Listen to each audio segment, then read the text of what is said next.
Olá, Gendira. Eu sou a Graça Cornélia, psicóloga clínica, assessora de trabalhos, relatórios de estágios e monografias científicas, e este é o canal Só Psicologia. Hoje nós vamos falar da história do surgimento da psicologia. E para que possamos falar da história do surgimento da psicologia, é importante falar da história. A história está dividida em dois grandes períodos. Temos o período da pré-história e o período da história.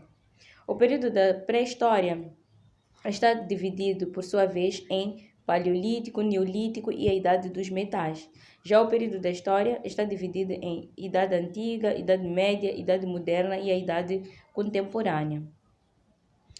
A pré-história vai desde o surgimento do homem até a invenção da escrita, nos anos 4000 a.C. A invenção da escrita marca o início da Idade Antiga, o primeiro período da história, cujo término são os anos 476 d.C., com a queda do Império Romano. A queda do Império Romano marca o início da Idade Média, cujo término é a tomada de Constantinopla, nos anos 1453. A tomada de Constantinopla marca o início da Idade Moderna, cujo término é a Revolução Francesa. A Revolução Francesa marca o início da Idade Contemporânea, que decorre até aos dias atuais. Principais acontecimentos da pré-história. Ao nível da pré-história, surgiram as primeiras organizações sociais e políticas. O homem aprendeu a produzir o seu alimento, desenvolveu a agricultura e abandonou o nomadismo. O homem aprendeu a domesticar os animais, aprendeu a cerâmica, a pintura e também aprendeu a utilizar o fogo. Principais acontecimentos da Idade Antiga. Na Idade Antiga, nasceu Jesus Cristo, desenvolveu-se o cristianismo, o budismo e o confucionismo. O poder estava centralizado nos reis, surgiram a Roma e a Grécia Antiga. Nasceram filósofos como Sócrates, Platão e Aristóteles. Sócrates, Platão e Aristóteles trouxeram grandes contribuições para a área da psicologia. Sócrates, por exemplo, estava preocupado em estabelecer a diferença entre o homem e os outros animais e referiu que o homem diferencia-se dos outros animais por possuir a razão. Ele é um ser racional. Seu discípulo Platão defendia a dualidade, a separação entre o corpo e a mente. Platão estava muito preocupado em descobrir onde que localiza-se a razão, e ele referiu que a razão pode ser encontrada na cabeça, no mesmo lugar onde encontramos a alma. Ele referiu que o que liga a alma ao corpo seria a medula.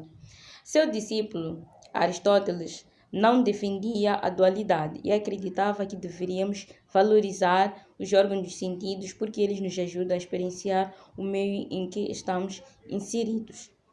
Foram esses os principais acontecimentos na Idade Antiga. Na Idade Média, verificou-se a questão do feudalismo, surgiram as primeiras grandes universidades que eram tuteladas pela Igreja.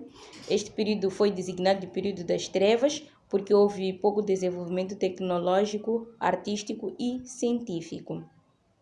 Neste período, nasceram São Tomás de Aquino e também Santo Agostinho, que são filósofos que também trouxeram contribuições para a área da psicologia. Podemos também aqui referir que Santo Agostinho sofreu influência de Platão e ele, além de defender também a dualidade, referiu que o que liga o homem a Deus seria a alma. São Tomás de Aquino sofreu influências de Aristóteles e acreditava que o conhecimento tem uma origem universal, no geral, e acreditava que os conhecimentos particulares são frutos dos conhecimentos gerais. Penso eu que, ao nível da Idade Média, podemos considerar esses como sendo os principais acontecimentos. Idade Moderna.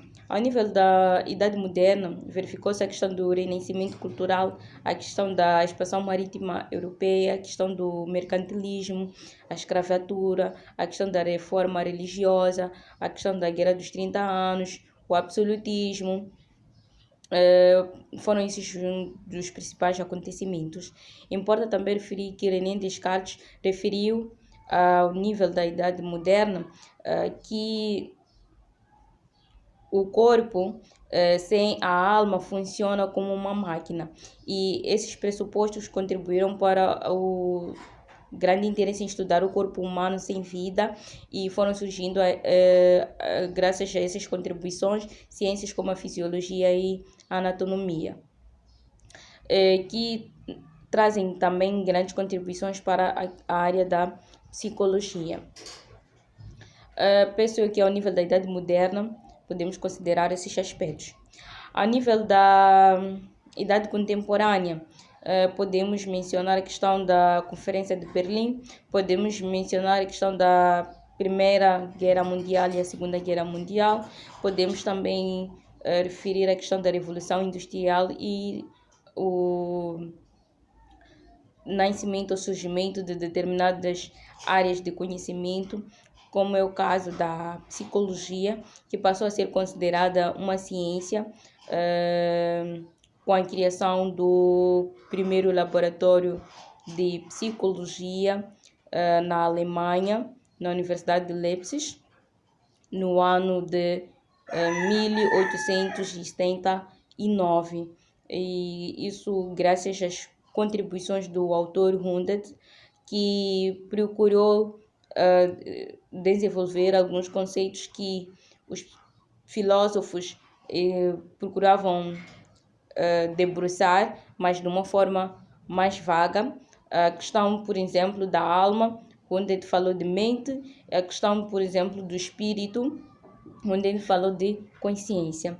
A mente e a consciência eram questões que poderiam ser facilmente estudadas, mas a alma e o espírito eram conceitos muito vagos, e os filósofos lidavam muito com esse tipo de termos.